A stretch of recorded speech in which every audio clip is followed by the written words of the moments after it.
अस्सलाम वालेकुम। उम्मीद करती हूँ आप सब लोग खैरियत से होंगे और यही दुआ है कि तमाम लोग खैर आफ़ियत के साथ अपने घरों में खुश रहें, आबाद रहें। आज मैं दही फुल्की की रेसिपी शेयर करने जा रही हूँ। आज हम दही फुल्की बनाएंगे। इसको बनाने के लिए हमें जिन जिन चीज़ों की ज़रूरत है हम पहले वो नोट डाउन कर लेते हैं। दही आधा किलो और बहुत अच्छी तरह से मैंने फेंट के रखा हुआ है। हरा धनिया 4 to 5 टेबल स्पून चॉप किया हुआ। बेसन 1 कप। इसमें बेसन ज़्यादा नहीं जाएगा क्योंकि हमें सिर्फ फुल्कियाँ बनानी है उसके लिए, और कौन सी चीज़ कब किस में जाएगी वो मैं आपको साथ साथ जब डालूँगी बताती जाऊँगी। 1 टेबल स्पून सफ़ेद ज़ीरा। नमक अपने जायके के मुताबिक आप लोग डाल लीजिएगा, दही में भी जाएगा और बेसन में भी। अजवाइन हाफ़ टी स्पून। कुटा हुआ भुना हुआ ज़ीरा 1 teaspoon. Chaat masala 1 table spoon. Fine chop किया हुआ लहसुन 4 टेबल स्पून। ये हमारा तड़के में भी जाएगा और थोड़ा सा दही में भी। हल्दी half tea spoon. Fine chop की हुई 2 हरी मिर्चें वो 1 टेबल स्पून। पिसी हुई काली मिर्च हाफ़ टी स्पून। 8 से 10 अदद साबुत लाल मिर्च का पाउडर 1 टीस्पून, और अपने जायके के मुताबिक भी आप ले सकते हैं। पानी हम दही के अंदर शामिल करेंगे। अच्छा, जो सबसे पहला हमें काम करना है वो ये करना है कि हम बेसन को मतलब फेंट के अच्छी तरह से रख देंगे। इसमें से आपने जो चीज़ें शामिल करनी है उसमें से सबसे पहले नमक शामिल करेंगे। इसके बाद इसमें हम ज़ीरा थोड़ा सा, बहुत ज़्यादा नहीं जाएगा, थोड़ा सा ज़ीरा जाएगा।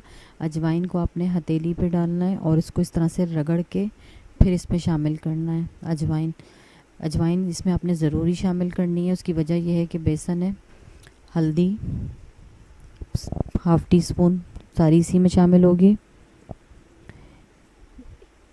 इसी के साथ लाल मिर्च का पाउडर हाफ़ टी स्पून, और आप अपनी ज़रूरत के मुताबिक भी शामिल कर सकते हैं जितना स्पाइस आपको रखना हो।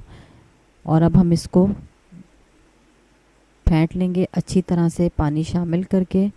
पेस्ट जो आपने जो बनाना है आपने इसका पेस्ट गाढ़ा रखना है, पतला नहीं रखना। मैं इसको फेंट के फिर आप लोगों से नेक्स्ट स्टेप में मिलती हूँ।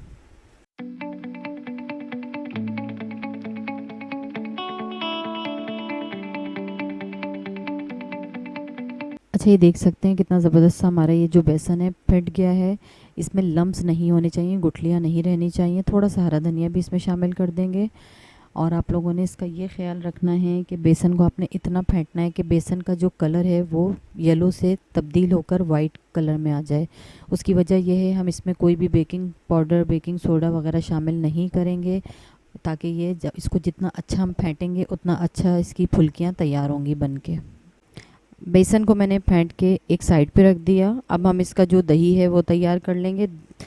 दही आपने बहुत अच्छी तरह से फेंट लेना है, और इसी दही के बॉल के अंदर जिसमें दही रखा था इसमें हमने 1 कप भर के पानी शामिल करना है, और इसको अच्छी तरह से हम क्लीन कर लेंगे और इसी में पानी डाल के शामिल करके। अच्छा, दही को हमने पतला रखना है, इसमें पानी की क्वांटिटी ज़्यादा रखनी है क्योंकि जब हम फुल्कियाँ डालेंगे तो फुल्कियाँ ये जो पानी है पी जाएंगी, तो इसलिए इसका हमने पानी ज़्यादा रखना है। अब इसमें मसाले शामिल करेंगे। चाट मसाला, भुना हुआ कुटा हुआ ज़ीरा, काली मिर्च का पाउडर, लहसुन डालेंगे हम इसमें, थोड़ा सा लहसुन डालेंगे हाफ़ टी स्पून के बराबर, बाकी हम तड़के में यूज़ करेंगे।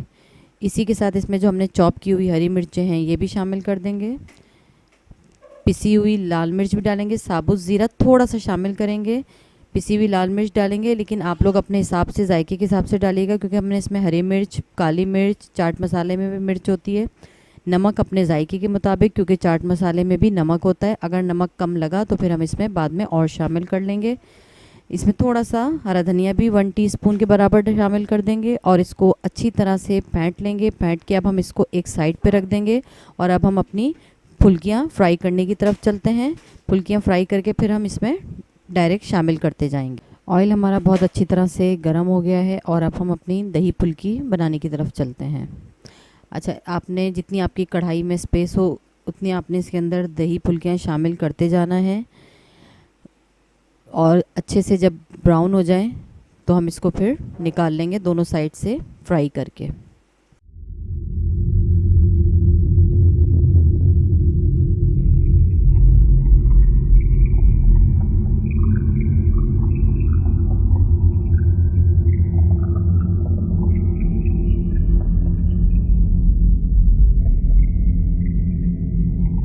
अच्छा ये देखें, जब ये बहुत अच्छे से फ्राई हो जाएं, इस कलर में आ जाएगा, तो हम इसको निकाल के डायरेक्ट अपने दही में शामिल करते जाएंगे। अच्छा, हमने जिसमें फुल्कियाँ तली हैं अपनी, वही ऑयल हम यूज़ कर लेंगे अपने तड़के के लिए। ऑयल हमारा ऑलरेडी गर्म है। इसके अंदर हम जो लाल साबुत वाली मिर्च है, अच्छा मैं लंबी वाली यूज़ कर रही हूँ, आपके पास ना हो तो आप गोल मिर्च यूज़ कर लीजिएगा। लंबी वाली मिर्च ये शामिल कर देंगे। इसी के साथ जो मैंने लहसुन कुटा हुआ रखा था 3 टेबल स्पून, वो भी शामिल कर देंगे। और इसको थोड़ी सी देर फ्राई होने देंगे कि लहसुन पे हल्का सा कलर आना शुरू हो जाए। फ़ौरन आ जाएगा इसलिए कि हमारा ऑयल बहुत अच्छे से गर्म हुआ है। हमारा थोड़ा सा लहसुन पे कलर आएगा। इसी के साथ हम इसमें अपना जो ज़ीरा है वो शामिल कर देंगे ताकि ज़ीरा भी अच्छे से फ्राई हो जाए, ज़ीरे का जो कच्चापन है वो ख़त्म हो जाए। ये देखें कितना ज़बरदस्त सा इसके ऊपर गोल्डन सा कलर आ गया है। लहसुन को जलाना नहीं है, इस पर सिर्फ अच्छा सा गोल्डन कलर आना चाहिए। जैसे ही अच्छा सा गोल्डन कलर आ जाएगा हम इसका चूल्हा बंद कर देंगे। चूल्हा बंद करने के बाद इसमें चॉप किया हुआ हरा धनिया शामिल करेंगे, मिक्स करेंगे और हम इसको अपने जो दही बड़े हमने तैयार किए हैं उसके ऊपर शामिल कर देंगे इस तरह से। अच्छा, आप इसकी लुक देख सकते हैं कितनी ज़बरदस्त इसकी तड़के के बाद शक्ल निकल के आई है। ये खाने में भी इतने ही मज़ेदार लगते हैं जितने देखने में लग रहे हैं। एक तो ये क्विक और बहुत सिंपल सी डिश है। रमज़ानों में, गर्मियों में स्पेशली ये खाने में बहुत मज़े के लगते हैं। आप इसको खिचड़ी के साथ सर्व कर सकते हैं। इसको आप, कोई मेहमान अचानक से आ जाएँ तो ये क्विक बन जाने वाली एक डिश है। आप इसको मेहमानों के आगे भी सर्व कर सकते हैं एज अ स्नैक। उम्मीद करती हूँ आप लोगों को रेसिपी अच्छी लगेगी। रेसिपी अच्छी लगे तो लाइक ज़रूर कर दीजिएगा। दुआओं में याद रखिएगा, अपना बहुत ख्याल रखिएगा। खुदा हाफिज़।